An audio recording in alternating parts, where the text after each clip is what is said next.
Hello and welcome दोस्तों। आज हम पढ़ने वाले हैं भारत की तटीय रेखाओं के बारे में। भारत की तटीय रेखाओं से ज्योग्राफी के अंदर एक न एक क्वेश्चन आपके एग्जाम्स में ज़रूर पूछा जाता है। तो चलिए शुरू करते हैं बिना किसी देरी के। सबसे पहले आपको ये जानना ज़रूरी है कि तटीय रेखाएं आखिर होती क्या हैं। तो हमारे सामने मैप है हमारे प्यारे इंडिया का, प्यारे भारत का। तो यहाँ पर आप लोग देख सकते हो जो नीचे वाला हिस्सा है वो भाग जो कि समुद्र तट से टच है। तो भारत का वो वाला हिस्सा जो कि समुद्र से टच होता है इसे हम लोग प्रायद्वीपीय भारत के नाम से जानते हैं, क्योंकि यह 3 दिशाओं से समुद्र से घिरा हुआ है। ओके, जो कि गुजरात से लेकर और नीचे इधर कन्याकुमारी तक, फिर इधर ऊपर पूर्व की ओर हम लोग जब पश्चिम बंगाल की तरफ जाते हैं तो यहाँ तक का जो टोटल हिस्सा है ये प्रायद्वीपीय भारत के नाम से जाना जाता है, क्योंकि ये 3 दिशाओं से पानी से घिरा हुआ है। एक ऐसा भूभाग जहाँ पर किसी देश की मुख्य भूमि समुद्र से टच होती है उसे ही हम लोग समुद्रीय तटरेखा के नाम से जानते हैं। तो आज हम पढ़ने वाले हैं इन्हीं समुद्री तटरेखाओं के बारे में। तो सबसे पहले हम बात करते हैं कि भारत के कुल 9 राज्य, क्योंकि भारत में टोटल वर्तमान के अंदर 28 राज्य हैं, इनमें से कुल 9 राज्य समुद्र तटरेखाओं से मिलते हैं, इसलिए 9 राज्य जो हैं वो तटीय रेखाएं बनाते हैं। ठीक है, जो कि यहाँ तक इस प्रकार हैं। यहाँ पर हम लोग तटीय रेखाओं को 2 भागों में बांट सकते हैं। ठीक है, अगर हम भारत को इस तरह से बांट दें तो ये वाला जो भाग होगा ये कहलाएगा पश्चिमी तट, और ये वाला जो भाग होगा ये पूर्वी तट या पूर्वी घाट के नाम से जाना जाएगा। यहाँ पर देखो, सबसे पहले हम बात करते हैं गुजरात की। तो गुजरात के अंदर ये वाला जो अंदर धंसा हुआ भाग आप लोग देख पा रहे हैं इसे हम लोग कच्छ की खाड़ी के नाम से भी जानते हैं। तो इस तट को हम लोग कच्छ का तट भी बोल सकते हैं। लेकिन आपको ये चीज़ याद नहीं रखनी है। आपको याद क्या रखना है? आपको याद रखना है कि गुजरात की ये जो सीमा है, पूरी तटीय सीमा है, यहाँ से लेकर और यहाँ तक की पूरी तटीय सीमा की लंबाई जो है इसको हम लोग काठियावाड़ तट के नाम से जानते हैं। इसके बाद आता है महाराष्ट्र। तो महाराष्ट्र की ये जो सीमा है यहाँ से लेकर और यहाँ तक की, इसमें गोवा भी सम्मिलित है। ये जो टोटल तट है ये कहलाता है कोंकण तट के नाम से। ओके, ऊपर वाला तट काठियावाड़ तट और ये जो महाराष्ट्र और गोवा का तट ये कोंकण तट कहलाता है। इसके बाद हम दक्षिण की ओर अगर चलते हैं तो ये राज्य जो है ये कौन सा है? कर्नाटक। तो कर्नाटक वाला जो तट है इसको हम लोग कन्नड़ तट के नाम से जानते हैं। ओके, आप आसानी से याद रख सकते हैं, कन्नड़ भाषा बोली जाती है तो ये तट क्या कहलाएगा? कन्नड़ तट कहलाएगा, कर्नाटक वाला। इसके बाद जो नीचे वाला हिस्सा है केरल का, तो केरल वाला जो तट है ये कहलाता है मालाबार तट के नाम से। ओके, कौन सा? मालाबार तट। तो पूर्वी घाट में जो सबसे नीचे का बिंदु है तमिलनाडु वाला, वो कौन सा है? कन्याकुमारी। तो कन्याकुमारी से लेके और आंध्र प्रदेश में यहाँ पर जो कृष्णा नदी है बंगाल की खाड़ी में गिरती है, तो यहाँ तक का हिस्सा तमिलनाडु के कन्याकुमारी से लेके और आंध्र प्रदेश में कृष्णा नदी के मुहाने तक का हिस्सा, जो ये टोटल हिस्सा है ये कहलाता है अपना कोरोमंडल तट के नाम से। ओके, इसके बाद कृष्णा नदी के मुहाने से लेकर और पश्चिम बंगाल तक का जो हिस्सा है ये कहलाता है उत्तरी सरकार तट के नाम से। अब पूर्वी घाट में ये 2 ही तट मुख्य रूप से इम्पोर्टेंट हैं जो कि एग्जाम्स में पूछे जाते हैं। लेकिन आपको यहाँ पर 2 चीज़ें और याद रखनी है। ये जो पश्चिम बंगाल वाला हिस्सा है, स्पेसिफिकली इस हिस्से को हम लोग बंग तट के नाम से जानते हैं। पश्चिम बंगाल बंग तट आप आसानी से याद रख सकते हैं, नाम इनके मैच हो रहे हैं। तो पश्चिम बंगाल वाला जो सेपरेट तट है ये क्या कहलाता है? बंग तट के नाम से।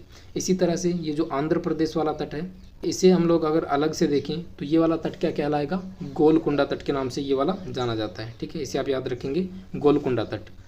इस तरह से भारत के कुल 9 राज्य तटीय रेखाओं का निर्माण करते हैं, और मैंने आपको सभी तटीय रेखाओं के नाम बता दिए हैं। ये आपको याद होने ही चाहिए, एग्जाम से में यहाँ से क्वेश्चन पूछा जाता है। इसके अलावा वर्तमान में भारत के अंदर कुल 8 केंद्र शासित प्रदेश हैं, जिनमें से 4 केंद्र शासित प्रदेश ऐसे हैं जो कि समुद्र तटीय रेखाएं बनाते हैं। अब हम यहाँ पर देखते हैं कि सबसे लंबी और सबसे छोटी समुद्री तटरेखा किस राज्य की है। सबसे लंबी तटीय रेखा मैंने आपको बताया था गुजरात राज्य बनाता है सबसे लंबी तटीय रेखा, जो कि 1214 किलोमीटर के आसपास बनती है। इसके बाद सबसे छोटी जो तटीय रेखा की लंबाई है वो बनती है गोवा की। आप देख सकते हैं गोवा कितना छोटा सा राज्य है। तो इसकी जो टोटल तटीय रेखा की लंबाई है वो मात्र 101 किलोमीटर है। ये तो बात हुई राज्यों की। अब बात करते हैं केंद्र शासित प्रदेशों की। वर्तमान में भारत के अंदर कुल 8 केंद्र शासित प्रदेश हैं, जिसमें से 4 केंद्र शासित प्रदेश समुद्र तट से सीमा बनाते हैं। इनमें से सबसे लंबी सीमा अंडमान और निकोबार द्वीप समूह की बनती है। ओके, याद रखना, ये फैक्ट इंपॉर्टेंट है। और सबसे छोटी जो तटीय रेखा है केंद्र शासित प्रदेशों में वो बनती है दमन और दीव की। तो ये भी आपको याद रखना है। तो चलिए अब देख लेते हैं पिछले कुछ सालों में आए हुए क्वेश्चंस जो कि एग्जाम्स के अंदर पूछे जाते हैं, ताकि आप इन्हें अच्छे से याद रख पाएँ। तो हमारा पहला क्वेश्चन है, भारत में कितने राज्य तट रेखा से लगे हैं? मैंने आपको बताया कि वर्तमान में भारत के अंदर कुल 28 राज्य हैं, जिनमें से 9 राज्य भारत के तटीय रेखाएं बनाते हैं। अगला क्वेश्चन है, भारत की मुख्य भूमि की तटरेखा की लंबाई लगभग कितनी है? तो ये क्वेश्चन मैं आपको बताना भूल गया था। तो भारत की मुख्य भूमि की जो तटीय रेखा की लंबाई है वो है 6100 किलोमीटर। ओके, भारत की मुख्य भूमि में जो समुद्री तट से जो सीमा लगती है वो 6100 किलोमीटर लगती है। यदि हम लोग केंद्र शासित प्रदेशों को भी शामिल कर लें तो टोटल जो लंबाई हो जाती है वो हो जाती है 7516.6 किलोमीटर। तो ये दोनों फैक्ट आपको याद रखने हैं कि मुख्य भूमि की तटीय रेखा की लंबाई तो है 6100 किलोमीटर, और यदि हम केंद्र शासित प्रदेशों की तटीय रेखा भी शामिल कर लेते हैं तो ये 7516.6 किलोमीटर लंबाई टोटल बनती है। अगला क्वेश्चन है, भारत के किस राज्य की तटरेखा सबसे अधिक लंबी है? ये मैं आपको अच्छे से बता चुका हूँ। तो भारत की जो सबसे लंबी तटीय रेखा बनती है वो बनती है गुजरात राज्य की। तो यहाँ पर आपको सीक्वेंस याद रखना है, कई बार क्रम पूछ लिया जाता है कि तटीय रेखाओं की लंबाई का क्रम बताइए। तो सबसे लंबी जो तटीय रेखा की लंबाई लगती है वो लगती है गुजरात की, तो 1 नंबर पे गुजरात। और इससे जो छोटी तटीय रेखा है वो है आंध्र प्रदेश की, 2 नंबर पर आंध्र प्रदेश। इससे कम जो लंबाई है वो है तमिलनाडु की, इसके बाद महाराष्ट्र। तो इस तरह से आपको चारों का क्रम याद रखना है कि सबसे लंबी तटीय रेखा है गुजरात की, फिर आंध्र प्रदेश की, फिर तमिलनाडु की और उसके बाद महाराष्ट्र की। अगला क्वेश्चन है, भारत के किस राज्य की तटरेखा सबसे छोटी है? तो सबसे छोटी तटरेखा किसकी है? गोवा की है, और दूसरे नंबर पर आती है उड़ीसा की। ये भी आपको याद रखना है। अगला क्वेश्चन है, किस राज्य के तट को मालाबार तट भी कहा जाता है? मैंने आपको अच्छे से बता दिया था कि भारत का जो पश्चिमी घाट है, यहाँ पर जो केरल का तट कहलाता है, नीचे वाला हिस्सा जो केरल का, वो कहलाता है मालाबार तट के नाम से। अगला क्वेश्चन है, कौन सा तट पूर्वी घाट का नहीं है? तो इनमें से आपको बताना है कि पश्चिमी घाट और पूर्वी घाट मैंने आपको 2 हिस्से बताए थे भारत की तटीय रेखाओं के। तो आपको बताना है कि पूर्वी घाट का हिस्सा इनमें से कौन सा नहीं है।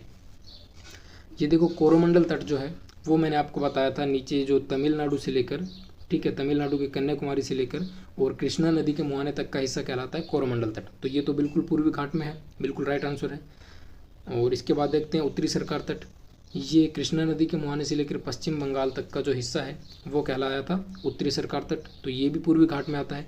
लेकिन ये जो मालाबार तट है ये केरल वाले हिस्से में आता है, जो कि अपने पश्चिमी घाट पर पड़ता है मालाबार तट।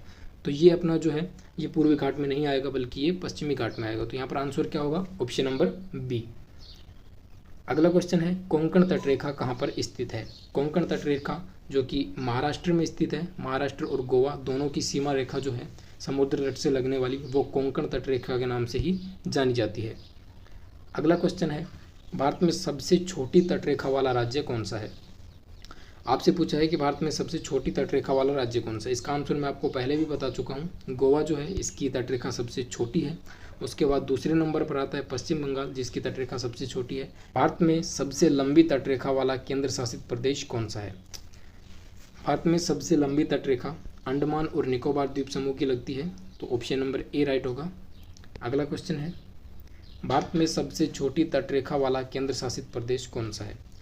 भारत के अंदर सबसे छोटी तटरेखा वाला केंद्र शासित प्रदेश हमसे पूछा है, तो सबसे छोटी जो तटीय रेखा है केंद्र शासित प्रदेशों में है वो है दमन और द्वीप की। तो ये आपको याद रखना होगा। अब आपके लिए क्वेश्चन है जिसका आंसर मैं पहले ही बता चुका हूँ, ठीक है। मैं ये क्वेश्चन इसलिए पूछ रहा हूँ ताकि मैं ये जान सकूँ कि आपका कितना ध्यान था क्लास के अंदर। तो आपको ये बताना है कि भारत की तटीय रेखाओं की कुल लंबाई कितनी है, ठीक है। मैं यहाँ पर मुख्य भूमि की नहीं पूछ रहा हूँ, टोटल पूछ रहा हूँ कि भारत की तटीय रेखाओं की, जो ऐसे तट जो कि समुद्र रेखाओं से लगते हैं, तो भारत की ऐसी भूमि जो कि समुद्र से टच होती है, जिसमें राज्य भी शामिल हैं और केंद्र शासित प्रदेश भी शामिल हैं, तो उनकी कुल तटीय रेखाओं की लंबाई आपको बतानी है कमेंट सेक्शन के अंदर। उम्मीद करता हूँ दोस्तों आपको ये टॉपिक अच्छे से समझ में आया होगा।